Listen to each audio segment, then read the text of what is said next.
As with boxing, when it's at the elite stage, you can't play games. Necessarily striving to win. Ladies and gentlemen, this is what I told you. It's WWE.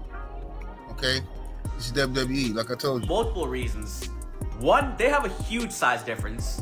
Tank Davis, he's a lightweight, normally fights at 135 pounds. And Jake Paul, he's a cruiserweight, usually fights at 200 pounds. Floyd Mayweather calls out Jake Paul for agreeing to the no-knockout rule in his fight with Gervonta Davis, accusing him of caring more about hype and ticket sales than about real competition. He points out that while both fighters know what they're getting into, the match feels more like entertainment than a serious test of skill. For Floyd, true boxing is supposed to be about raw talent, discipline, and genuine rivalry, not watered-down rules that make it look like a staged performance. But like I said before, they know what they're doing. Both brothers. Wade Plemons posted on X that everyone already suspected this would be more of an exhibition. But the Florida State Athletic Commission's statement that fighters will showcase skill without necessarily trying to win through heavy strikes or full-contact blows wasn't exactly the smartest way to promote the event. Known for his sharp commentary, Plemons criticized the commission for downplaying the intensity, arguing that this kind of framing takes away excitement for fans who expect a real fight. Meanwhile, Floyd Mayweather, a man who has always thrived on pure competition even beyond his official career, seems to be playing his own game. Analysts suggest his pursuit of a fight with Mike Tyson isn't only about money, it's about pride and keeping his place at the top. With the buzz around Jake Paul versus Gervonta Davis growing, Floyd made sure the spotlight wouldn't leave him, positioning his potential clash with Tyson to overshadow the hype. It's vintage Mayweather, staying relevant, grabbing headlines and reminding the world that in boxing, his name still carries a power no one else can match in. Know that there's so many celebrities and so many people that are known where you can get somebody and they can sell tickets to events. That's what kicked off the social media influence boxing that Jake Paul was birthed from. Now we're in a vacuum. And so there's going to be a lot of conversation about that and continuing to do that. In this particular video, though, I want to get into the mind of Floyd Mayweather Jr. and why Floyd Mayweather Jr. would do this. There is the money, but there's also the competitive nature of Floyd Mayweather Jr. and him not wanting to have other people think that they're a bigger star than he is. Floyd Mayweather Jr. has not been able to really launch his star outside of the sport of boxing, so he continues to do exhibitions. Now, what I think is that Floyd Mayweather Jr. is announced it at this point in time with Mike Tyson in order to take advantage of the publicity heading into the Gervonta Davis Jake Paul fight, which is, I do believe, set for November. So now that they have all the publicity and all that stuff coming out from that, he's going to piggyback on it and then try to have it in the beginning of next year sometime and actually make it a bigger event than Gervonta versus Jake Paul. And it probably will be. And the reason that I say that is because of Mike Tyson. At the core of it all is the question of legacy. Mayweather, undefeated and long retired, has no real risks in these exhibition bouts. They serve only to keep his brand alive and his finances strong. Jake Paul, still carving out his path, uses these flashy events to elevate his profile and secure attention. But for Gervonta Davis, the stakes are far more serious. Each fight at this stage defines his career direction, and choosing spectacle over true competition could hurt his reputation with boxing purists who demand he prove himself against real challengers. It raises the pressing question, is the rush of short-term fame worth the potential damage to a long-term legacy? What is going to happen in that fight is basically the same thing as what's happening to Canelo Alvarez and Terrence Crawford, except for that is a live action fight that is a real competitive fight, but the marketing of it is the same thing. And the fact that somebody is going to pay for it is more likely with Floyd Mayweather Jr. and Mike Tyson than it is with even Jake Paul and Gervonta. But I think that it really is an attempt to compete with Gervonta Davis by setting up a bigger fight than Gervonta Davis is having. And now I'm going to tell you this something else too. I would not put it past these people. The Jake Paul versus Tank Davis fight might have been enough to keep the spotlight, but Floyd Mayweather's latest move guarantees the boxing world won't look past him. For decades, he has perfected the craft of keeping attention on himself, even if it meant bending tradition, and this step proves he still has that competitive fire. Floyd refuses to let anyone, whether it's Jake with his celebrity-driven fame or Davis in his athletic prime, take center stage in today's boxing narrative. By signing on to face Mike Tyson, he instantly shifted the spotlight back, creating a storyline fueled by nostalgia for Tyson and the aura of Floyd's undefeated legacy. It's a matchup that feels bigger and more marketable than Jake Paul versus Tank could ever be. Meanwhile, controversy clouds the Jake Davis bout, as the commission has refused to sanction it as a professional fight, labeling it only an exhibition. Without the possibility of knockouts or real stakes, many see it as a staged spectacle closer to WWE-style entertainment than authentic boxing. While it may create temporary buzz, critics argue it cheapens the sport, leaving true fans yearning for the kind of raw, legitimate competition that built boxing's glory in the first place. Face Gervonta Davis in an exhibition match. Quote, "You can't do a fight like that as a pro fight," Shipman said. "It'll be an exhibition fight," end quote. Similarly to the concerning location move, he states that the main reason for this is the significant weight disparity between the two opponents. An exhibition is defined by Florida statutes as a boxing, kickboxing, or mixed martial arts engagement in which persons participating show or display their skills without necessarily striving to win, using strikes, elbows, blah, blah, blah. So, the key word here is, key phrase, show or display their skills without necessarily striving to win. Ladies and gentlemen, this is what I told you. It's WWE. Okay? This is WWE, like I told you. These are setup fights. These are rigged fights. I know Jake Paul gets upset when people say he ain't a real fighter and all that stuff.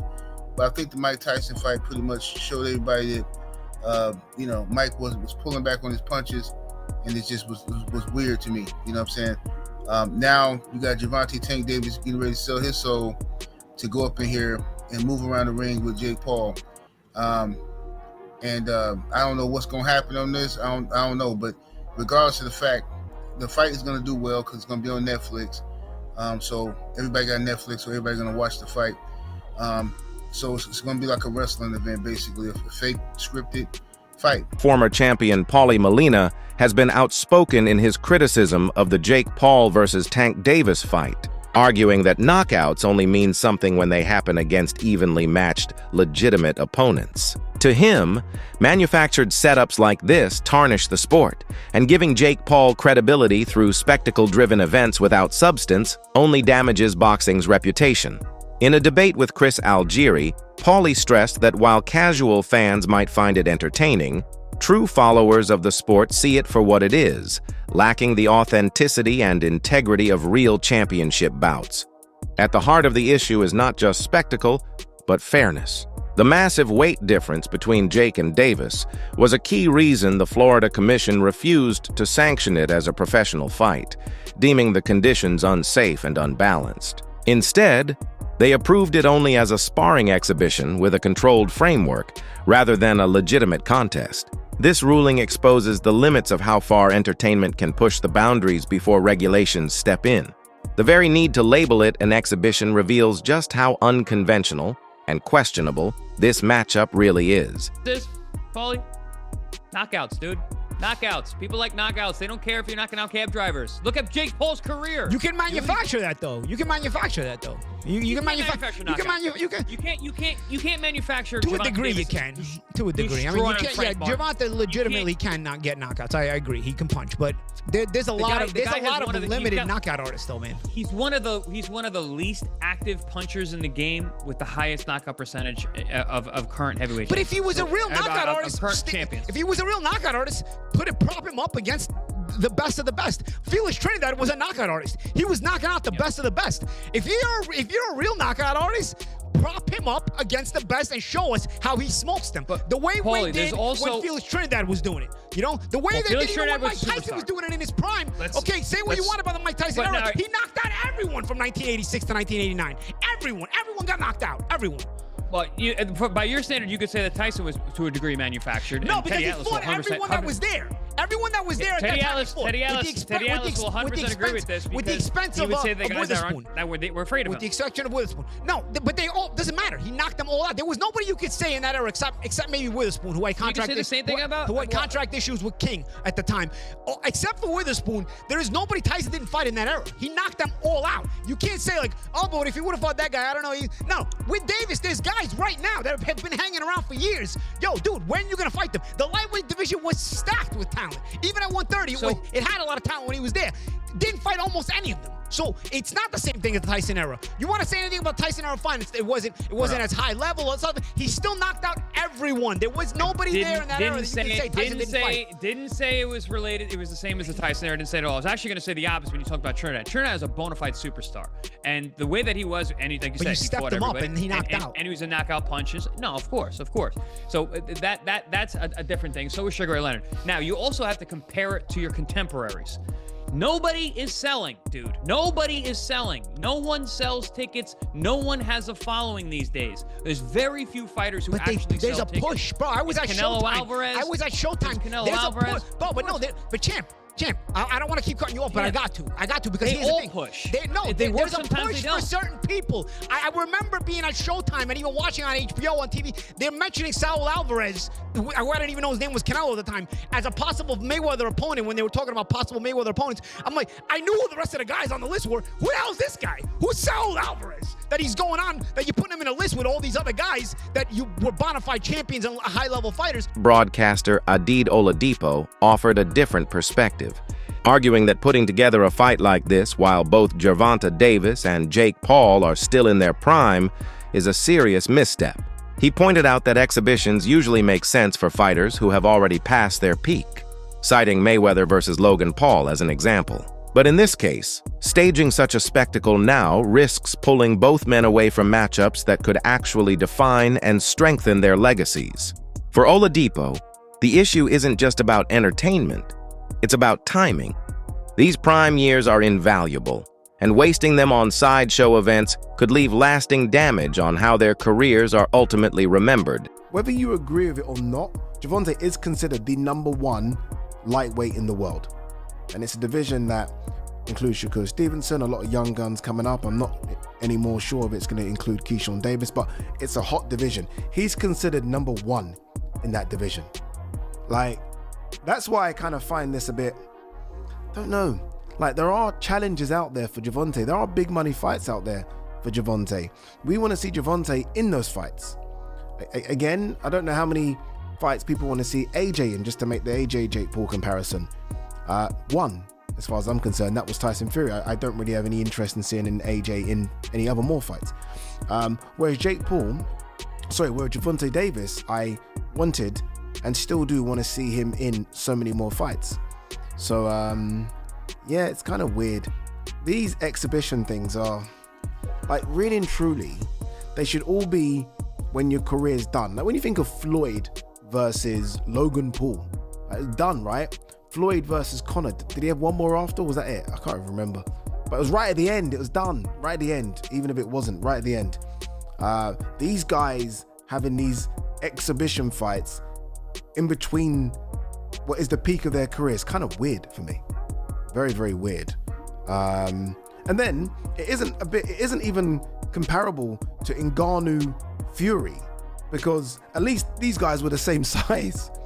Like, Jake Paul is a 215, 220 pound guy. I don't know what he walks around at. Gervonta fights at 135.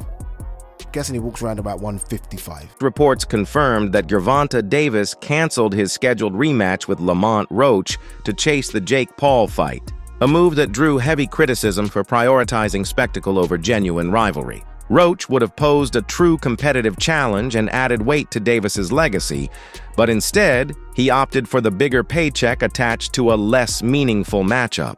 This choice reflects a growing trend in modern boxing where financial gain overshadows career-defining battles, sparking concern that the next generation of fighters may follow the same path. Yet what makes Jake Paul versus Davis so intriguing is the stark clash of attributes. Jake's natural size and raw power against Davis's elite skill, lightning speed and polished experience at the highest level. The question becomes whether skill can neutralize size or if brute strength can break through technical mastery.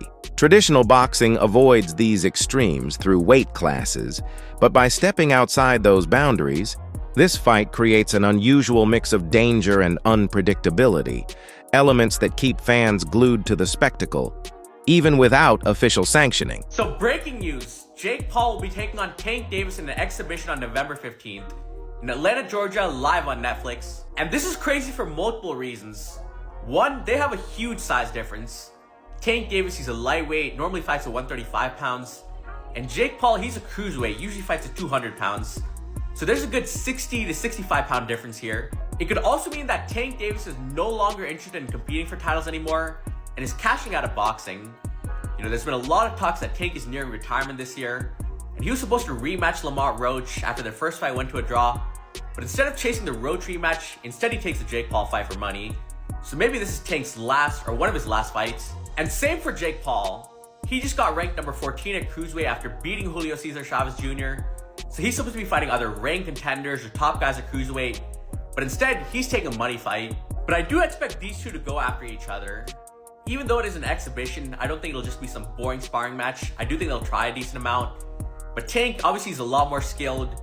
Jake, he has a lot more size. But you guys let me know who you got. Former heavyweight Eddie Chambers entered the conversation with a strong reminder. Dismissing Gervonta Davis would be a serious mistake. Yes, Jake Paul has the size advantage, but Chambers stressed that Davis's skill set is on a completely different level. A smaller fighter with refined technique can still pick apart a bigger opponent, especially one who hasn't yet mastered the finer details of the sport. His warning shifts the narrative from a supposed mismatch to a genuine test of whether Jake can withstand the intelligence and precision of an elite boxer. For Chambers, the takeaway is clear. Size may play a role, but skill has the power to decide everything. That something like this can happen, but this is social media, this is what it's created. There's a lane that Jake Paul has created. Honestly, I'm not mad at him for it. He's gotten a lot of fighters and, you know, actual fighters some shine. It also has done for women's boxing a lot. So I'm not mad at him for what he's been in boxing, what he's created. This is a little crazy right here. This is a little crazy. And a lot of people will say, Tank is too small. Let me tell you something. Anybody that gets in the ring with Tank that is not a damn dinosaur is gonna feel something from it. And it ain't gonna be easy to hit it. Got boxing IQ. He may not sound like an intellectual guy when you hear him talk, but he knows the ring inside and out. What becomes most striking in all of this is how exhibitions have evolved into powerful business models. Mayweather already showed the formula. Pair fighters from different eras or backgrounds, market it as a once-in-a-lifetime event, and turn the spectacle into massive profits. Jake Paul has mastered the same playbook, and now Tank Davis risks stepping into that world as well.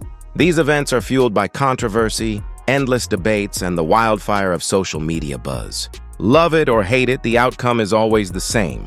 People pay attention, and that attention translates directly into pay-per-view sales. Aside from make it extremely ugly by grabbing him and probably trying to throw him to the ground, I don't know what else, bite him, I don't know, but I mean, the skill level alone, now of course, there is a size difference, a height difference and all that, but he's just gonna struggle so much landing a shot.